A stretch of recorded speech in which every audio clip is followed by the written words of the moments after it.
Жасыл шайдың пайдасы мен зияны. Жапондықтар жасыл шай ұзақ өмір сүруге көмектеседі және жүрекке пайдалы әсер етеді деп есептейді.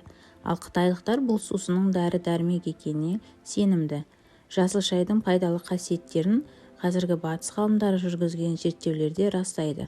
Сонымен оның қандай пайдасы бар және ол денсаулыққа зиян келтіруі мүмкін бе? Жасыл шайдың пайдалы құрамы. Жасыл шайдың адам ағзасына пайдалы әсері оның құрамында көп мөлшерде витаминдер, амин қышқылдары, ақуыздар, органикалық қышқылдар, минералдар және басқа заттардың болуымен түсіндіріледі. Жасыл шайдың ең пайдалы заттарын қарастырайық. Бұл тиотанин. Бұл асқазан ішек жолдарының жұмысына жақсы әсер етеді. Ас қорытуды қалыпқа келтіреді. Сонымен қатар дененің қан тамырларын нығайтады. Таза кофеинге қарағанда жұмсақ әрекет ететін теин бар. Ол адамның физикалық және психикалық белсенділігін белсендіреді, көңіл күйді жақсартады, тиімділігін арттырады. Барлық дене жүйелерінің қалыпты жұмыс істеуіне ықпал ететін минералдар бар.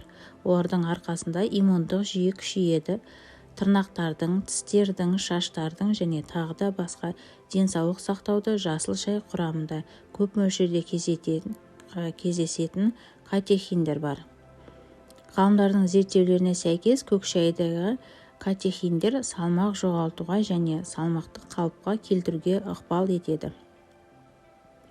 Жасыл шайды бірегей өнім деп атауға болады, себебі оның пайдалы қасиеттері кең.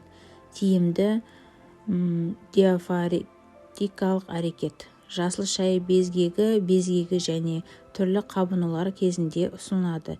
Терлеу кезінде зиянды микробтар мен токсиндер адам ағзасынан кетеді. Әсіресе несеп жыныс жүйесі мен бүйрек ауруларын зардап шегетін адамдарға көк шай ішу пайдалы. Ас қорыту мен асқазан ішек жолдарының пайдасы.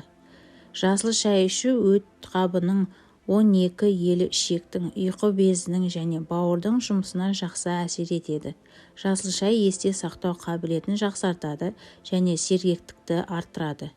Ұйқышылдықты жандандырады және жеңілдетеді. Жүйке жүйесін нығайтады және ағзадағы зат алмасуды қалыпқа келтіреді екен. Депрессиялық жағдайда көмектеседі. Жүрек қан тамырының жүйесінің жұмысын жақсартады. Атеросклероз қаупін азайтады. Холестеринді бляшкалардың пайда болуын болдырмайды екен. Артериялардың серпімділігін жақсартады. Капиллялардың беріктігін арттырады. Тері өңін жақсартады. Осы мақсатта таңертең және кешке қайнатылған көк шаймен бетіңізді жуу пайдалы. Сондай-ақ бетіңізді, мойныңызды және декольтеңізді мұз текшелерімен сүртуге болады. Тері бөртпелерінен құтылу және беттің терісін тазарту үшін жасыл шай инфузиясын қолдануға ұсынылады. Қабынуға қарсы әсері бар. Жасыл шаймен шайнау сағыз ауруы мен тістің ауруын ықтималдығын төмендету мүмкін. Жасыл шай салмақ жоғалтуға да көмектеседі. Жасыл шайдың зияны мен қарсы көрсетілімдері.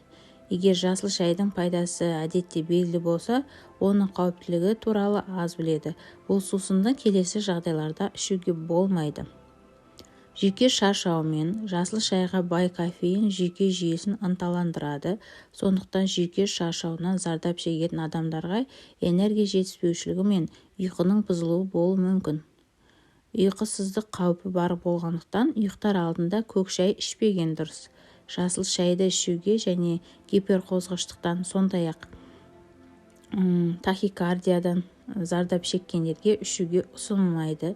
Әйелдерде жүктілік кезінде, емшек емізу кезінде, етеккір кезінде де ішуге болмайды. Егер мұндай жағдайларда көк шайды ішуді тоқтата алмасаңыз, оны аз ішуге тырысыңыз. Қан қысымымен байланысты проблемалар үшін. Жасыл шай жиі қан қысымын төмендетеді. Сондықтан гипотензиямен жедел түрде ішуге қарсы болады. Ал гипертония кезінде оны көп мөлшерде тұтынуға болмайды, созылмалы аурулармен. Бұл жағдайда көк шайды аз мөлшерде ішуге болады, себебі ол ауруды ушықтыруы мүмкін, сонымен қатар денсаулық жағдайларын нашарлатуы мүмкін. Мысалы, асқазан жарасына көк шай ішу асқазанның қышқылдылығының жоғарылауына әкелуі мүмкін. Жасыл шайдың ағзаға пайдалы әсерін күшейту және зиянды әсерлерден аулақ болу үшін келесі ұсыныстарды тыңдаңыз. Аш қарынға көк шай ішпеңіз. Бұл жағдайда асқазан шырышты қабығын тітіркендіреді. Тамақтанғаннан кейін көк шай ішкен дұрыс, содан кейін ол ас қорытуға көмектеседі. Кешке немесе түнде, күндіз ішкен дұрыс. Ұйықтар алдында ішу демалу мен ұйқының орны. Тоник сусынын сізге шаршау, бас ауруы мен ұйқысыздық әкеледі. Жасыл шайды алкогольдік сусындармен біріктірмеңіз. Бұл бүйрекке өте ауыр әсер етеді. Жасыл шай қосылған таблеткалар мен басқа да дәрі-дәрмектерді қабылдамаңыз. Бұл жағдайда да ол зиян келтірмейді, бірақ ол сіздің денеңіздің химиялық заттарды кетіреді. Осылайша дәрі-дәрмектің тиімділігін төмендетеді. Сапасыз көк шайды пайдаланбаңыз. Егер сіз шынымен де бұл сусын сізге зиян емес, пайда әкелсін десеңіз, арзан сөмкелерден немесе суррогатын емес нағыз көк шайды табуға тырысыңыз. Мұндай өнімдерді өндірушілер қайнату ыңғайлылығына және арзандығына баса назар аударады, бірақ шайдың пайдасы туралы мүлдем емес. Өкінішке орай, сақталған шай жапырағы ауада тотыға отырып өзінің қасиеттерін жоғалтады.